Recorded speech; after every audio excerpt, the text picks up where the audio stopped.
এতদিন ধরে রান্না করি কিন্তু এর আগে কখনোই এরকম হয়নি। কেন যে এরকম হলো সেটাই আপনাদের সাথে আজকে ভিডিওতে শেয়ার করব। পুরো ভিডিওর সাথেই থাকবেন। আসসালামু আলাইকুম, সবাই কেমন আছেন? নতুন একটি ভিডিওতে আপনাদের সবাইকে ওয়েলকাম। পাঙ্গাস মাছ তো আমাদের অনেক পছন্দের মাছ। আজকে সকালবেলায় আব্বু দেখিয়ে একদম গাছ থেকে টাটকা একটা চাল কুমড়ো দিয়ে গেছে। তো চাল কুমড়ো দিয়েই ভাবছিলাম আজকে পাঙ্গাস মাছ রান্না করব।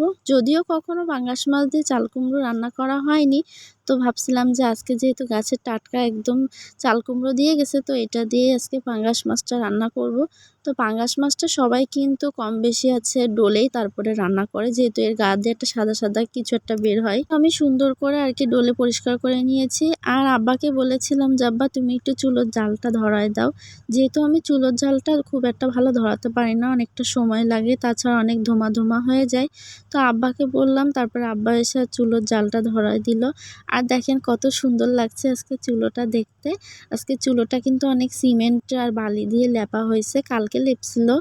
আর এর জন্য আজকে চুলোটা এখনো দেখতেছি চকচকেই আছে। কালি লাগলে আবার কেমন একটা দাগ হয়ে যায়, দেখতে কিন্তু ভালো লাগে না। কিছুদিন ভালো থাকবে, তারপর আবার কেমন একটা হয়ে যায়। যাই হোক, আবার নতুন করে লেপলে আবার ঠিক হয়ে যাবে। তো এদিকে চুলোর জালটা ভালোভাবে ধরে গেছে আর আমি কড়াইটা দিয়ে দিলাম। আগে থেকে ভালোভাবে কড়াইটা গরম করে না নিলে তেল দেওয়ার পরে মাছটা লেগে যায়। তো আমি সুন্দর করে তেল আর কড়াই দুইটাই গরম করে নিয়েছি।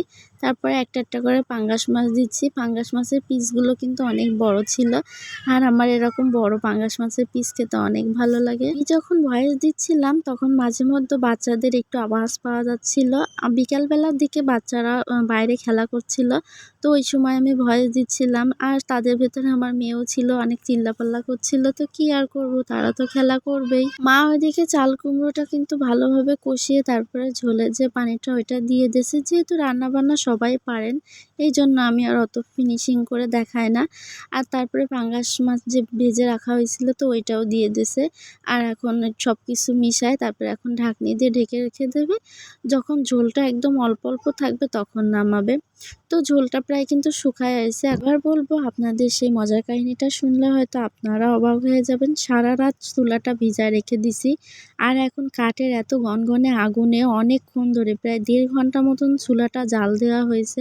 তারপরেও চুলায় একটুও সিদ্ধ হচ্ছে না। আপনারা সবাই কমেন্ট করে জানাবেন কেন চুলায় এরকম হাল হলো। এতক্ষণ ধরে চুলোর আগুনে যদি জাল দেওয়া হয় গরুর গোশি সেদ্ধ হয়ে যায়, সেখানে চুলায় একটু সিদ্ধ হচ্ছে না। লাস্টে ভালোভাবে কষিয়ে আর কি মশলা টশলা সবকিছু দিয়ে পানি দিয়ে বসাই দিয়েছি।